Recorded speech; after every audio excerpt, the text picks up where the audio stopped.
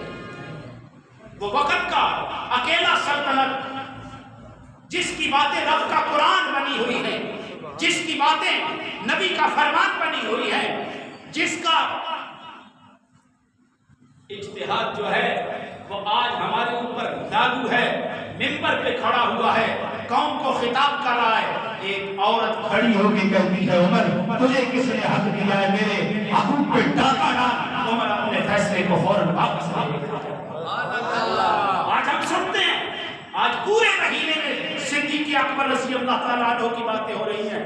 کبھی ہم نے ان جیسوں کو, اس کے ماننے والوں کو, اس کے نمائندے کو انتخاب کرنے کی کوشش کی ہے. بولو, اس ظلم میں بھی شامل ہوں, آپ بھی شامل ہیں, تو پھر کس خیر کی توقع رکھتے ہیں ہم؟ کبھی نہیں ہو سکتا میرے بھائی. توقع, کامیابی ہماری توقع جب رسول اللہ کے اوپر ہے, خدا کے اوپر ہے, تو پھر خدا کا ساتھ بھی ہے, مصطفیٰ کا ساتھ. سبحان اللہ. ہم تو صرف باتیں سن کے سبحان اللہ کہنے والے ہیں, اور اس کا نتیجہ میرے بھی سامنے ہے, آپ کے بھی سامنے. آج پوری قوم مذہبی گجروں کے اوپر, نوٹ خوروں کے اوپر بک رہی ہے, مزے لے رہی ہے. میرے بھائی, دین کے لیے ہم نے کیا کی ہے؟ سوال تو رب پوچھے گا نا, حساب تو ہمارا رب ہم سے کرے گا نا. میں نے تمہیں نبوت دی تھی اور تمہیں یہ توفیق بھی دی تھی. یہاں پہ بیٹھنے والے سب نبوت کو ماننے والے ہیں. یہ علیحدہ بات ہے. کسی کا شیطان اس پہ حاوی ہو جاتا ہے, کوئی رشوت دے لیتا ہے, کوئی چوری کر لیتا ہے, کوئی زنا کر لیتا ہے, کسی نہ کسی بین کا حق کھا لیتا ہے. یہ علیحدہ بات ہے. اللہ سب کو ہدایت کی توفیق عطا فرمائے, ہدایت کی دولت سے. لیکن نبوت کو ماننے والے ہیں نا, اللہ کہے گا میں نے نبوت دی تھی تجھے, نبوت کی تعلیم کے لیے قرآن دیا تھا, نبی کا فرمان دیا تھا, بتا تو نے اس کے لیے کیا کیا ہے؟ سب سے اللہ کو کہتا ہے لن تنالوا البر حتی تنفقوا مما تحبون. سب سے پیاری چیز اللہ کی راہ میں خرچ کرو. تو ہم نے کہاں تک اولاد کو اللہ کا دین سکھایا تھا؟ سوال ہے. دنیا کے لیے تو ہم نے سب کچھ کیا تھا, دین کے لیے ہم نے کیا کیا تھا؟ مسجد کا امام پورا مہینہ جو ہے وہ نمازیں پڑھاتا رہا, وہ بھی انسان ہے. وقت کا چپڑاسی جو ہے, نائب قاصد بھی ہے, مہینہ چھٹی لے جاتا ہے. امام پتر لینا چھٹی مہینہ کرے, پھر میں دیکھتا ہوں اس کے ساتھ کیا اثر ہوتا ہے. یہ ہمارا ظرف ہے، یہ ہمارا ظرف ہے. یا نگاہ نیچے نہ کرو، اوپر دیکھو. تو سامعین محترم، اتنے بڑے منصب کے لیے ہم نے کیا کیا ہے؟ کبھی جان لگائی، کبھی مال لگایا، کبھی اس کے لیے حق کے لیے ہم بولے نہیں بولے. تو پھر ہم خیر کس دروازے سے تلاش کریں گے؟ نہیں آتی، کامیابی نہیں آتی. آج نوٹ خوروں کی بات ہے، میں ناکام نہیں کہتا. نوٹ خور ہے، مذہبی مجرے ہیں. وجہ کیا ہے؟ ہم نے اس کو رنگ دیا ہے. ہم نے قرآن کو کبھی سیکھا؟ بتائیں. ہم نے قرآن کی اشاعت کے لیے کبھی اپنا حصہ لگایا؟ تو اس کا نتیجہ پھر کس پہ گلا کرے گا؟ نبوت کا مقام تو آپ نے سنا کتنا اعلیٰ ورفع ہے، لیکن ہمیں فہم کب آئے گا؟ جب ہمارا قبلہ درست ہوگا، ہمیں سمجھ آ جائے گی کہ ہم نے مرنا ہے. میرے رب نے ہمارے رب نے ہم سے سوال کرنا ہے. دنیا کو جو دیا ہے اس کے بارے میں پوچھنا ہے. میں نے جوانی دی کہاں گزاری؟ میں نے مال دیا تو نے کہاں لگایا؟ میں نے اولاد دی تو نے کہاں تک میرے دین پہ لگائی؟ پھر تو بات ہے. اگر یہ نہیں ہے تو پھر کامیابی. مسلمان کو تو اللہ نے یہ نہیں کہا کہ میرے سے صرف آخرت مانگ. اللہ نے کہا ربنا آتنا فی الدنیا حسنۃ وفی الآخرۃ حسنۃ وقنا عذاب النار. میرے سے دنیا بھی بھلی مانگ اور میرے سے آخرت بھی بھلی مانگ. دونوں مانگ، میں دونوں عطا کرتا ہوں. مسلمان دنیا میں بسنے کے لیے نہیں آیا، مسلمان دنیا میں ذلیل ہونے کے لیے نہیں آیا. مسلمان عزت کا نام. ایک عورت نے آواز دی تھی سندھ کی زمین پہ، مرد کلندر کہاں سے اٹھا؟ پھر انہوں نے سندھ کی زمین کو اپنے پاؤں کے نیچے رون دیا ہے. آج تو آسیہ ڈاکٹر عافیہ صدیقہ مل کے زندگی کے لمحے گزار رہی ہے. ہماری غیرت جواب دے چکی. تو عرض کا لو سامنے اپنے دین کے ساتھ مخلص ہو جائے. دین کے ساتھ مخلص ہو گئے، خدا کی قسم ساری کائنات تمہارے ساتھ مخلص ہو گئی. انبیاء جب اعلان نبوت کرتے تھے لوگ کہتے تھے بس خدا کو یہی ملا. جس طرح نبی پاک کے اوپر عرض اٹھایا گیا، آپ کی سیر کا من کوئی نہیں ہے. ہر نبی جو ہے تخت و سرا سے نیچے ہے، آمنہ کا لال سدرۃ المنتہا سے اوپر ہے. ایسی کسی کی سیر؟ ہر نبی اپنی قوم کی طرف آیا ہے. رسول اللہ آدم سے لے کر کے قیامت تک، ما قبل آدم و ما بعد قیامہ کا نبی جو ہے وہ سرکار کل جہاں کی ذات ہے. لیکن وہاں پہ بھی لوگوں نے بات نہیں کی. اللہ نے اگر نبی بنانا تھا تو ولید بن مغیرہ کو بنا دیتا، جو مالدار بھی ہے عمر میں بڑا بھی ہے. اللہ نے اگر نبی بنانا تھا عروہ بن مسعود کو بنانا تھا. بعد میں یہ مسلمان ہو گئے تھے، صحابی بنے ہیں. لیکن یہ بھی ان کی پھر ماننے والے جو ہوتے ہیں نا نبی کو، وقت خط برابر ہو گیا ہے. عروہ جب صلح حدیبیہ میں آئے نا تو واپس جا کے اپنی قوم کو کہتے ہیں سنو، بادشاہوں میں اور نبوت میں فرق ہے. وہ منہ سے تھوک پھینکتے ہیں. مکہ کا سردار ابو بکر، مکہ کا سردار عمر، عثمان غنی، علی، بڑے بڑے یہ لوگ اس کی تھوک کو اپنے ہاتھوں پہ مل کے اپنی پیشانیوں پہ ملتے ہیں. میں کیسرا میں بھی میں کسرا میں بھی گیا، میں بڑے بڑے بادشاہوں کے درباروں میں گیا، لیکن وہ تو وضو کرتا ہے تو اس کے وضو کے اس کے جسم سے نکلنے والا پانی کا قطرہ زمین پہ نہیں گرتا. نیچے وہ ہاتھ پھیلا لیتے ہیں اور اس پانی کو اپنے منہ پہ ملتے ہیں، اور جس کو وہ نصیب نہیں ہوتا وہ دوسرے کے ہاتھوں سے اپنے ہاتھ کو مل کے اپنے منہ پہ لگاتا ہے. سنو، یہ ادب نبوت کا میں جو محمد کے بارگاہ میں دے کے آیا ہوں، میں نے کہیں نہیں دیکھا. سنو مکہ والو، اس کا مقابلہ نہیں کیا جاتا جس کے دیوانے اتنے دیوانے ہو سکو. یہ نبوت کا موقع. تو رسول اللہ کی واقعات آپ کے اندر موجود نہیں؟ بتاؤ نا. قرآن آج موجود نہیں ہے. رسول اللہ کی سیرت بھی ہے، رسول اللہ کی صورت بھی ہے، رسول اللہ کا لائے عمل بھی ہے، رسول اللہ کی باتیں بھی ہیں، رسول اللہ کا کلام بھی ہے. بلکہ میں تو یوں کہتا ہوں جس نے رب سے باتیں کرنی ہو، رب کی باتیں سننی ہو، وہ قرآن موجود ہے اور قرآن ہمارے اندر موجود ہے۔ اثر کیا ہے قرآن کا؟ ادھر بھی دیکھ لو، ادھر بھی دیکھ لو، اوپر جاؤ تو حد ہی نکل جائے گی، اتنی مٹی جمی ہوگی، گھروں میں بھی دیکھ لو۔ تو جب یہ حالات ہو تو پھر خیر کہاں سے آئے؟ پھر برکت نہیں، پھر دل میں سکون نہیں، پھر نماز کو دل نہیں کرتا پڑھنے، صبح اٹھ کے قرآن کی تلاوت کو دل نہیں کرتا۔ ہاں حق دینے کی بات آئے پھر بیٹھ کا حصہ، بیوی کا بیٹی کا حصہ نکالنے کو دل نہیں کرتا، کھانا بھڑک کرنے کو دل کرتا ہے۔